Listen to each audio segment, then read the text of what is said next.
রাধে রাধে বন্ধুরা, welcome back to my channel. তো তোমরা সকলে কেমন আছো? আশা করি খুব ভালো আছো, আর আমিও কিন্তু ভালো আছি। তো সকাল সকাল গোপাল সোনাদের দর্শন করে না ওদের শৃঙ্গার করে দিয়েছি। তো বাল্যভোগের দর্শন করলে তারপরে রান্নাটা চাপিয়ে দিয়েছি। তো আজকের অনেক সকাল সকাল রান্নাটা চাপিয়েছি, রান্না বান্না সেরে তারপরে কিন্তু যে 10টার টিফিনটা করেছি। তো ভাবো কত সকালে রান্না বান্না হয়ে গেছে। তো যাই হোক, তো প্রত্যেকদিন তোমাদের সাথে কিছু না কিছু শেয়ার করছি। তা আজকের তোমাদের সাথে শেয়ার করছি বিশ্বামিত্রের সঙ্গে শ্রীরাম লক্ষণের কথোপকথন। তো আমরা ওনাদের নাম অবশ্যই শুনেছি, বিশ্বামিত্র মুনির নামও শুনেছি। তো তার কি কি কর্ম আছে, কি কি তার মানে আলোচনা আছে, সেগুলো আমরা আজকে তোমাদের সাথে আলোচনা করব। তো প্রথমেই একদিন গঙ্গার দক্ষিণে এক রমণীয় বন ছিল। সেখানে ছিল সিদ্ধাশ্রম নামে একটি পবিত্র আশ্রম। সেই আশ্রমে পরম তপস্বী মহামুনি বৈশ্বামিত্র তার শিষ্যদের সঙ্গে বাস করতেন। সেই আশ্রমের সন্নিকটে তারকা নামে এক রাক্ষসীও বাস করত। তার দুই পুত্র ছিল, মরিচ এবং সুবাহু ছিল অত্যন্ত বলবান এবং মায়াবী। সেখানকার মুনি ঋষিরা যখন যজ্ঞ করতেন তখন এরা দুজনে নিজেদের সঙ্গী দুষ্ট রাক্ষসের সঙ্গে এসে যজ্ঞ লণ্ডভণ্ড করে দিত এবং ঋষিমুনিদের মনোভাবে ভীত সন্ত্রস্ত করে রাখত।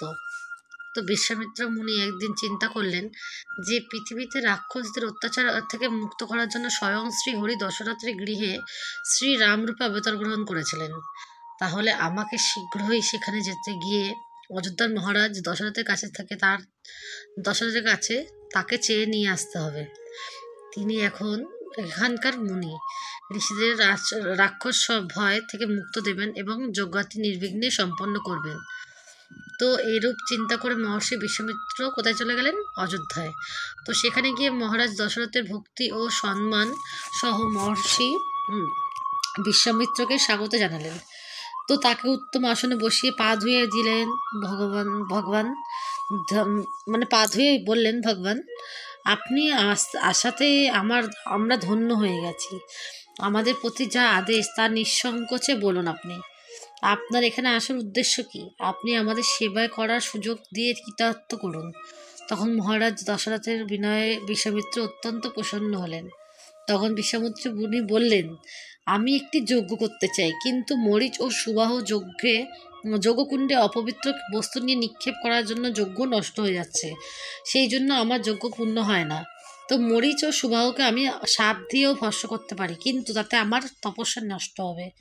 তো তুমি উদার মনে শ্রীরাম ও লক্ষণকে আমার সঙ্গে পাঠিয়ে তাদেরকে তাদেরকে মানে যজ্ঞ থেকে যাতে নষ্ট না করতে দেয় সেভাবে আমাদেরকে রক্ষা করো। এতে আমার যজ্ঞ পূর্ণ হবে এবং শ্রীরাম ও লক্ষণের কল্যাণ হবে। তো এটা বলার পর মহারাজ কী করলেন? মহারাজ দশরথ হাত জোর করে বললেন, মহর্ষি, শ্রী রাম লক্ষণ এখনও ছেলে মানুষ। তারা এখনও পর্যন্ত রাজপ্রাসাদ ছেড়ে কোথাও দূরে যায়নি। এদের যুদ্ধের কোনো ধারণাও নেই। তাহলে কি করে রাক্ষসদের সাথে যুদ্ধ করবে বলেন তো?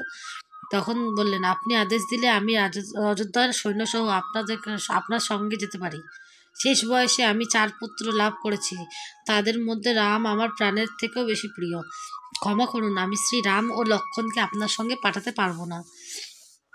তখন বিশ্বামিত্র মুনি তেমনি ক্রুদ্ধ, সবসময় রেগে যেত একটুতেই। তো তিনি খুব ক্রুদ্ধ হলেন এবং বললেন, রাজন, তুমি আমার কথা ভঙ্গ করছো। তোমার মতো জ্ঞানীর সন্তানের প্রতি এই মমতা রাখা ঠিক নয়। আমি যদি বৈকুণ্ঠে ভগবান বিষ্ণুকে বলতাম, তিনিও বৈকুণ্ঠ ছেড়ে আমাকে সাহায্য করতে এগিয়ে আসতেন। শিবের আসনও আমার আদেশ শুনে কেঁপে উঠত। আমার অনুতাপ হচ্ছে যে আমি তোমার কাছে কিছু চেয়েছি, তুমি তোমার কুল ও মর্যাদা লঙ্ঘন করেছ। ঠিক আছে, আমি ফিরে যাচ্ছি। তো সমস্যার উদ্ভব দেখে কুল পুরোহিত বশিষ্ঠ কোনো মতে মহর্ষি বিশ্বামিত্রকে বুঝিয়ে শান্ত করলেন। তিনি দশরথকে বললেন, রাজন, বিশ্বামিত্রের আদেশ পালনই তোমার কল্যাণ। এর সঙ্গে তুমি নির্ভয়ে শ্রী রাম লক্ষণকে পাঠাতে পারো। তো বিশ্বামিত্র সাক্ষাৎ ধর্ম। জগতে বিশ্বামিত্রের ন্যায় শাস্ত্র জ্ঞাতা আর কেউ নেই। রাক্ষস সংহার করা এর বাহাতের কাজ। ইনি চোখের নিমেষে সমস্ত রাক্ষসদের সংহার করতে পারেন। তবুও তিনি রাম লক্ষণকে রাক্ষস বধের গৌরব দিতে চান। গুরু বশিষ্ঠের কথা মেনে মহারাজ দশরথ শ্রী রাম ও লক্ষণকে বিশ্বামিত্র মুনির সঙ্গে পাঠালেন। পুরুষ সিংহ শ্রীরাম ও লক্ষণের সানন্দে বিশ্বামিত্র সঙ্গে মুনিদের ভয় হরণ করতে চানলেন।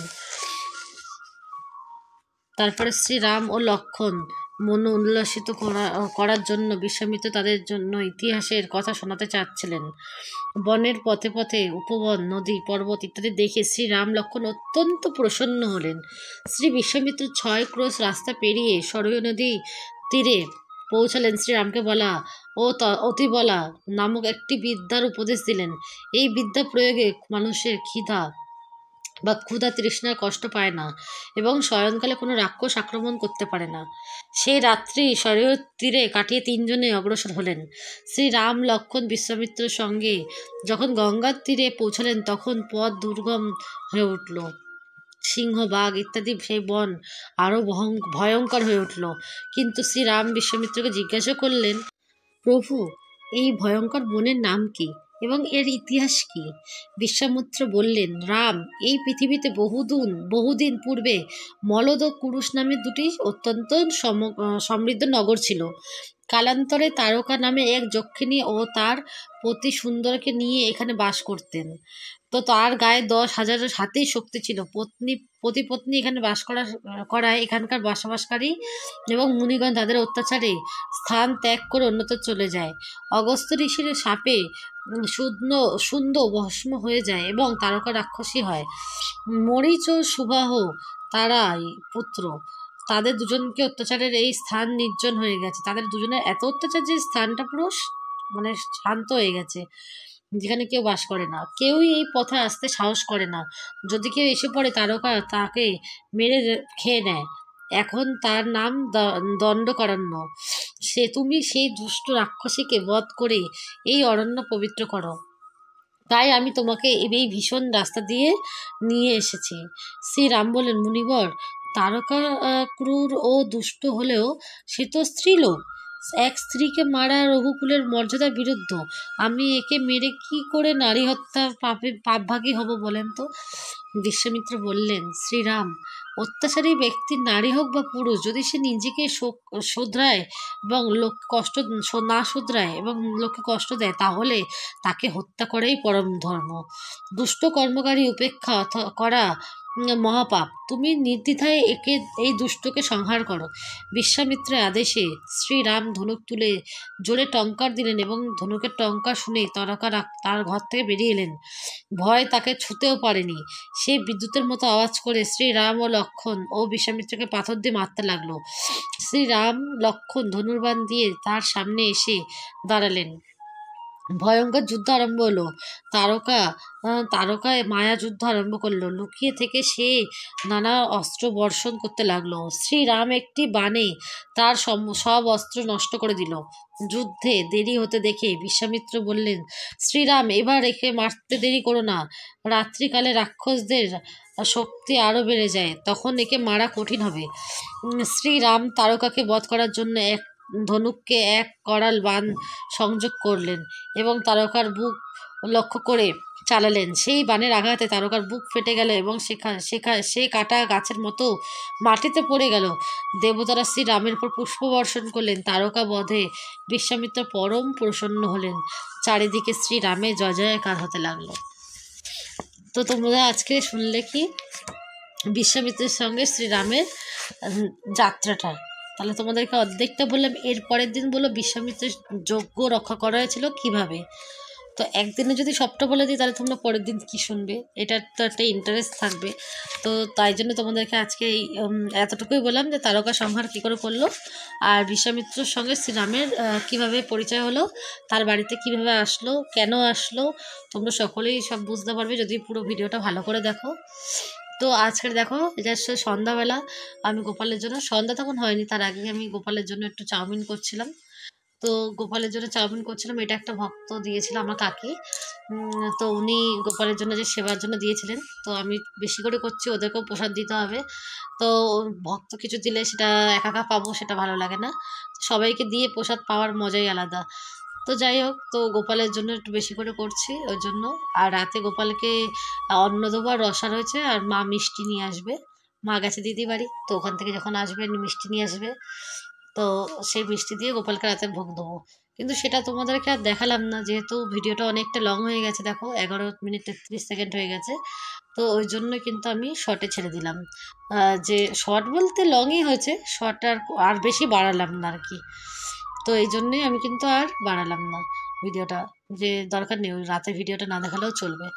তো এখন দিয়ে তাই করব, রাত্রে অনেক দেরি হয়ে যায় ভোগ লাগাতে লাগাতে। তাই জন্যই তোমাদেরকে ভিডিওটা আগে দেখানোর জন্য ছেড়ে দিতে হবে, যাতে তোমরা সকলে দেখতে পারো, নাহলে প্রচার হবে কি করে? যদি শেয়ার না করো তাহলে তো প্রচার হবে না, না? তো ভগবানের নামকে প্রচার করাটাই হচ্ছে আমাদের জীবের কাজ। তো সেটা যেভাবেই হোক, সেটা মুখ থেকে হোক, মাইকের মাধ্যমে হোক, ফোনের মাধ্যমে হোক, ফেসবুক, ইউটিউব, টুইটার, সে যেখানেই হোক, প্রচার করাটাই হচ্ছে আমাদের পরম লক্ষ্য হওয়া উচিত। তো দেখো চাউমিনটা করছিলাম আজকে, চাউমিনটা খুব সুন্দর হয়েছিল, একদম ঝুরঝুরে হয়েছিল। তো যারা ভক্তরা প্রসাদ পাচ্ছিল তারা বলছিল খুব ভালো হয়েছিল প্রসাদ। এমনি প্রসাদ তো ভালোই হয়, আর তার মধ্যে যদি মনের পছন্দের জিনিস হয় তখন তো আরোই ভালো লাগে প্রসাদ পেতে। তো অনেক দিনই গোপালকে আলু ভাতে ডাল দিই না, দেখি কবে আলু ভাতে ডাল করে দেবো গোপালকে। এখন তো আম উঠবে, কাঁচা আম দিয়ে ডাল করব। তো আজকের মতন কিন্তু ভিডিওটা এই অবধি। আর তোমাদের যদি আমার ভিডিওটা ভালো লাগে তাহলে অবশ্যই লাইক, কমেন্ট আর সাবস্ক্রাইব করতে ভুলবে না। আর অবশ্যই শেয়ার করো। আর এখন আমি প্রত্যেক দিনই কিন্তু সকালে 10টা, এই দুপুর 2টো থেকে 2:30টার মধ্যে কিন্তু আমি শর্টস ছাড়ছি, তো তোমরা অবশ্যই ফলো রেখো। তো সকালে খুব ভালো থেকো, রাধে রাধে, জয় শ্রীরাম, শুভরাত্রি।